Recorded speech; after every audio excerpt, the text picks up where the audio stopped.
Last updated November 19, 2017, 8:33 a.m. EST. Harare, Zimbabwe's Nash clinging to his now virtually powerless post. Longtime Zimbabwe President Robert Mugabe was fired as ruling party chief to Cheers Sunday, and was set to discuss his expected exit with the army commander who put the world's oldest head of state under house arrest days ago. A day after huge crowds rallied peacefully in the capital, Harare, for the 93-year-old Mugabe to go, members of the ruling party's Central Committee stood, cheered and sang as Mugabe was recalled. Meeting chair Albert Mpofu referred to him as outgoing president. One senior official told BBC correspondent Andrew Harding, "It's the dawn of a new era. Mugabe can go farming," BBC News reported. The meeting also replaced Mugabe as party chief with the vice president whose firing nearly 2 weeks ago led the military to step in, and recalled forever the unpopular First Lady as head of the Women's League, party member Chris Mutsvanwa confirmed. Who is Robert Mugabe? That former vice president, Emmerson Mnangagwa, is expected to lead a new government after his formal election as ruling party chief next month. Without the military's intervention, First Lady Grace Mugabe likely would have replaced him as vice president and been in a position to succeed her husband. President Robert Mugabe listens to his wife Grace Mugabe in Harare, Zimbabwe, November 8, 2017. Philemon Bulawayo, Reuters. The Central Committee says Mugabe must resign as president by noon Monday or impeachment proceedings will start. Parliament resumes Tuesday and impeachment proceedings would begin then. Innocent Ghanis with the MDCT party said they had been in discussions with the ruling ZANU-PF party to act jointly. Mugabe's talks with Army Commander Constantino Chiwenga are the second round of negotiations on an exit as the military tries to avoid accusations of coup.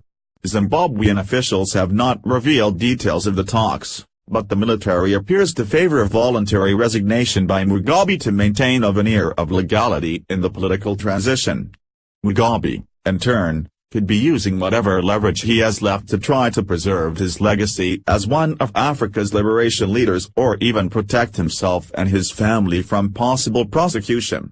Mutsvanwa, head of the country's Liberation War Veterans, said he was concerned that the military could end up opening fire to protect Mugabe from protesters. He vowed to bring back the crowd if the president didn't step aside.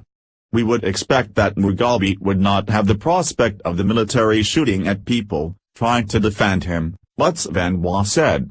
"The choice is his." The negotiations come ahead of a key ruling party congress next month, as well as scheduled elections next year. Sunday's talks do not appear to include the South African government delegation that took part in the first round. South Africa's president on Saturday said talks are in early days. The Southern African Regional Bloc will hold a four-country summit in Angola on Tuesday to discuss the Zimbabwe situation. Mugabe finds himself increasingly isolated under house arrest in his lavish blue-roof mansion, deserted by most of his allies, with others arrested. On Saturday, most of Harare's population of 1.6 million poured into the streets in an anti-Mugabe demonstration that just days ago would have brought a police crackdown. They clambered onto tanks moving slowly through the crowds, took selfies with soldiers and surged in the thousands toward the State House building where Mugabe held official functions, a symbol of the rule of the man who took power after independence from white minority rule in 1980.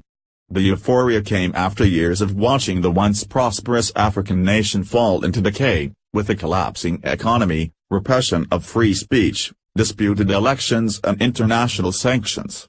Even as concerns remained about who next would be in charge and what freedoms might be available if the military lingers in power, or if Mnangagwa succeeds his longtime ally Mugabe as leader, people reveled in the rare chance to express themselves freely.